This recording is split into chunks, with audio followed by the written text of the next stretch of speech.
Hi guys.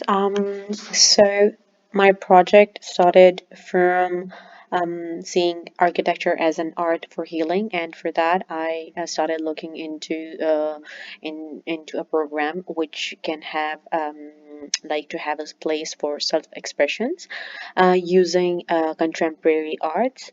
Um, in building up like communities which are healthier and happier. And through the thought process, I started looking into what should be done in the design, in interior design, and how the height of the buildings work, and how the facades work with how active and how much activity can be done in front of those buildings.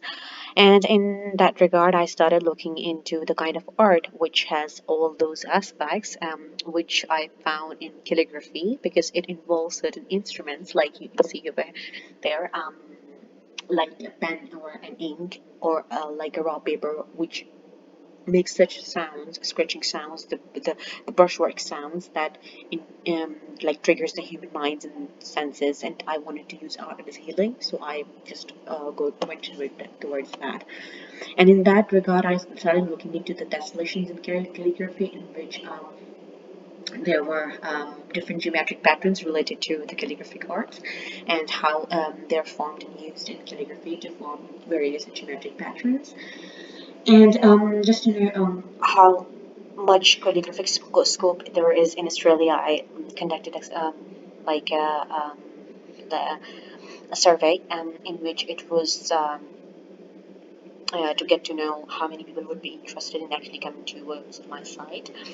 And I wanted to do it in an adaptive reuse of a building because I was looking into the all the abandoned sites in Sydney. So in terms of site location, I started looking into various sites and ended up at the Newtown Tram Shed, which I found really attractive in a way that it was really close to what I was proposing, and it was a site with all of the creative people around, and I saw relationship between the Aboriginal arts and the calligraphic arts, which you can see, like the Wongaluk sister story. They used to produce certain kinds of art which was related in a way with calligraphic art. In the iteration and development, I started with the geometric patterns and started forming certain patterns.